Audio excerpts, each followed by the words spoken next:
jeûner des produits qui sont pas bons. Donc vous allez jeûner des produits laitiers, d'autant qu'il n'y a pas que des facteurs de croissance dans les produits laitiers. Il y a quoi? Ah ben ça, on va vous le dire. On va vous dire qu'il n'y a que du calcium. C'est un produit blanc, donc il y a du calcium, et quand vous allez tous finir en poussière, il faut absolument que vous en preniez, de toute façon vous finirez en poussière. Et les femmes qui consomment le plus de produits laitiers dans le monde sont en Suède, ce sont celles qui ont le plus d'ostéoporose. Pourquoi?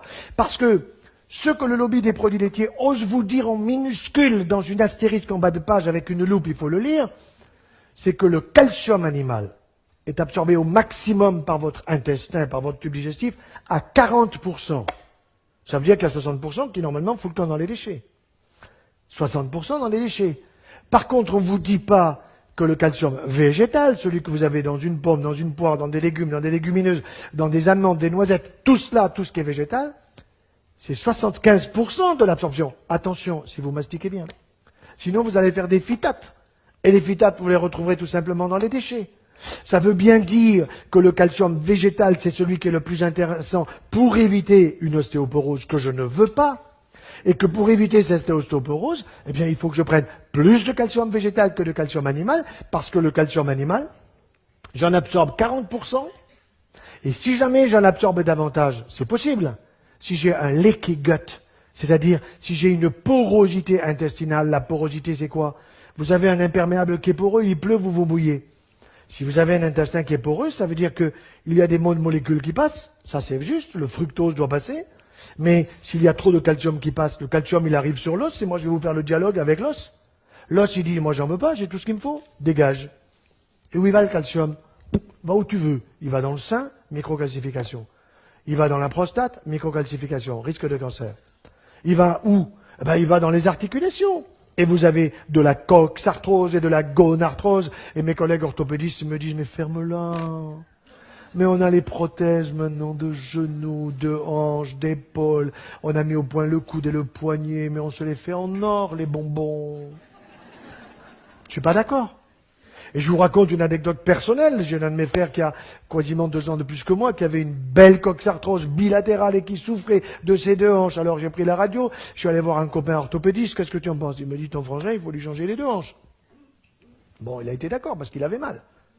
Alors on ne change pas les 2 en même temps, parce qu'il y a des risques emboligènes, etc. Donc c'est l'une après l'autre, à 3 ou 4 mois de distance.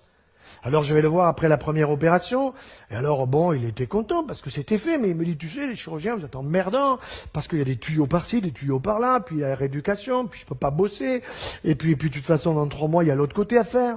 Je dis, mais tu veux vraiment te faire opérer de l'autre côté? Il me dit, mais j'ai mal.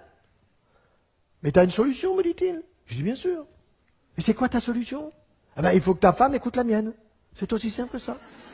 Il faut que tu arrêtes de bouffer du beurre, des béchamels, on mange très très bien chez toi.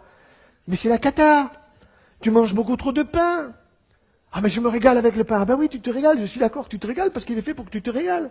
Mais il t'esquinte la santé. 1, tu as du surpoids. 2, tu manges trop de produits laitiers.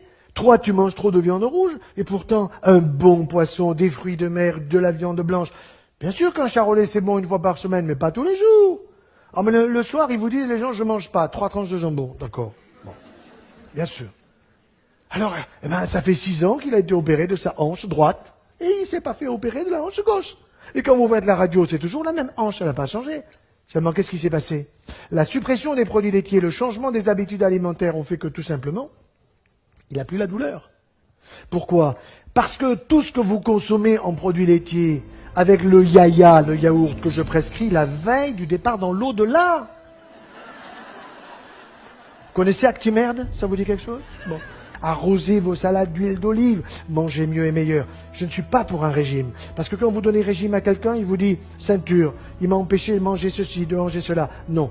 Miam, miam, miam. Mangez mieux et meilleur. Laissez tomber les produits laitiers de vache. Il faut que la vache soit sacrée, sauf si vous l'avez dans le jardin. Ça, c'est pas impossible. Mais si vous ne l'avez pas dans le jardin, laissez-la au supermarché. Croyez-moi, vous serez observé. Et à ce moment-là, tout le monde comprendra, je parle des publicitaires, que ce qu'il faut, c'est une publicité de qualité et pas une publicité bidon qui consiste à nous utiliser, à nous exploiter, parce que nous sommes beaucoup moins cons qu'ils ne le pensent.